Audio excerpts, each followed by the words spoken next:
और मैं 26 साल की हूँ।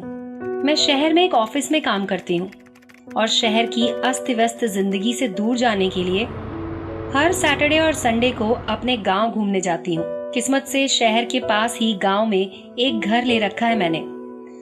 वो घर एक जंगल के पास है और मुझे वहां जाकर समय व्यतीत करना बहुत अच्छा लगता था। लेकिन एक समय के बाद मैंने वहां जाना बंद कर दिया। क्यों? मैं आपको बताती हूँ। एक बार की बात है, पूरे हफ्ते काम करने के बाद शनिवार को मैं उसी गांव में जा पहुंची जहां पर मेरा घर था। मैंने अपना सामान पैक किया और कार की डिग्गी में रखा और अपने गांव के लिए निकल पड़ी। जब मैं अपने गांव वाले घर पहुंची तो मैं बहुत थक चुकी थी और रात भी बहुत हो चुकी थी। मुझे बिस्तर पर लेटते ही नींद आ गई और रात में अचानक मेरी कार का अलार्म बजने लगा, जिसके कारण मेरी नींद खुल गई। मैंने खिड़की से बाहर देखा तो कोई बाहर नहीं था। मैंने अंदर से ही कार का अलार्म बंद किया और वापस सोने चली गई। कुछ समय बाद कार का अलार्म फिर से बजने लगा। इस बार मुझे बिस्तर छोड़ने का बिल्कुल मन नहीं था और मैंने बेड पर से ही अलार्म बंद कर दिया। सब कुछ फिर से एकदम शांत हो गया। हालांकि 5 मिनट के बाद फिर से तीसरी बार अलार्म बजने लगा। 1 या 2 बार तो संयोग से हो सकता था, मगर 3 बार? क्या कोई मेरे साथ मजाक कर रहा था? मैं उठी और फिर से एक बार कार का अलार्म बंद किया। लेकिन इस बार अलार्म बंद करके मैं लेटने नहीं गई, बल्कि वहीं खिड़की के पास खड़ी होकर बाहर देखने लगी। कुछ समय बाद ही मैंने देखा कि एक परछाई पेड़ों के पीछे से बाहर आई और कार की तरफ बढ़ने लगी। मुझे उस साए का आकार दिखा। वो लंबा था, काला और पतला सा था। उस साए ने अपने पतले हाथों से मेरी कार पर ठोका और फिर से कार का अलार्म बजना शुरू हो गया।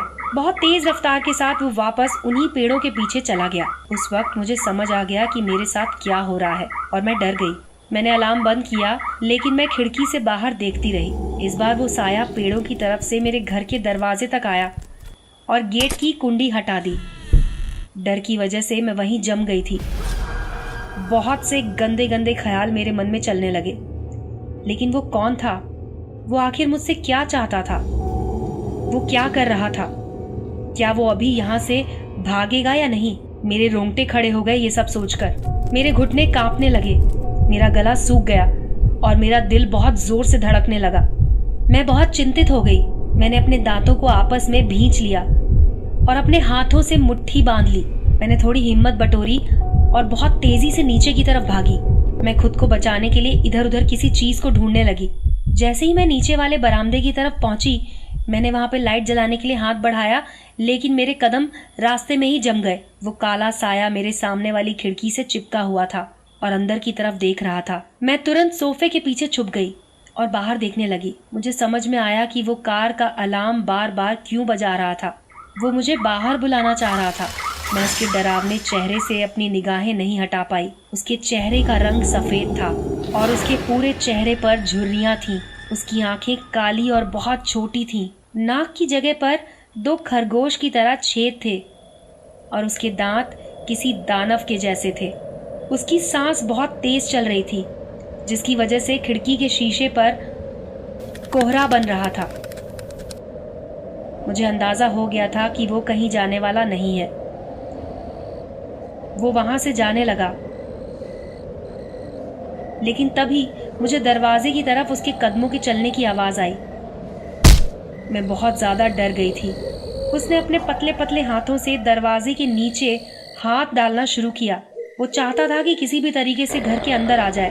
उसने दरवाजे का हैंडल घुमाना शुरू कर दिया। उस साए ने जानवर की तरह भयानक आवाजें भी निकालनी शुरू की। उसकी आवाज ऐसी मालूम पड़ती थी जैसे कोई जंगली कुत्ता गुस्से में हड्डियां नोच रहा हो। मुझे पता था कि अगर उसे एहसास हो गया कि मैं अंदर हूं, तो वहां से किसी कीमत पर नहीं जाएगा। मैं सोफे के पीछे छुपकर बैठी रही और कोई आवाज ना हो इसकी पूरी कोशिश कर रही थी। मेरा दिल मेरे गले में धड़क रहा था। मेरा सर दर्द कर रहा था और डर के मारे फटा जा रहा था और मैं किसी सूखे पत्ते की तरह हिल रही थी। मुझे याद नहीं मैं कितने समय तक वैसे ही बैठी रही। शायद मैं बेहोश हो गई थी। जब मैंने बाहर देखा तो वो साया जा चुका था और दरवाजा अब भी बंद था। सब कुछ एकदम शांत और अपनी जगह पर ही था। मुझे बहुत सुकून मिला। मैं छत पर अपने कमरे में गई और खिड़की से बाहर देखा तो सुबह हो रही थी। कहीं भी कोई साया नहीं था।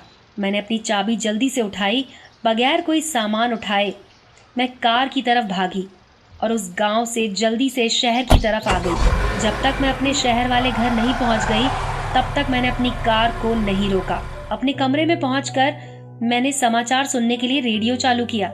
उस समय समाचार आ रहा था कि गांव से पिछली रात 2 जवान लड़कियों का मृत शरीर पुलिस के हाथ लगा है। पुलिस बोल रही थी कि उनके शरीर पर कई जगह काटने के निशान थे। मैं समझ गई थी कि ऐसा करने वाला जरूर ही वही जानवर होगा। मुझे अब भी उस वाकये के बारे में सोचकर डर लगता है और ये ख्याल मन में आता है कि उस जगह से अगर मैं नहीं भागती तो मेरा क्या होता।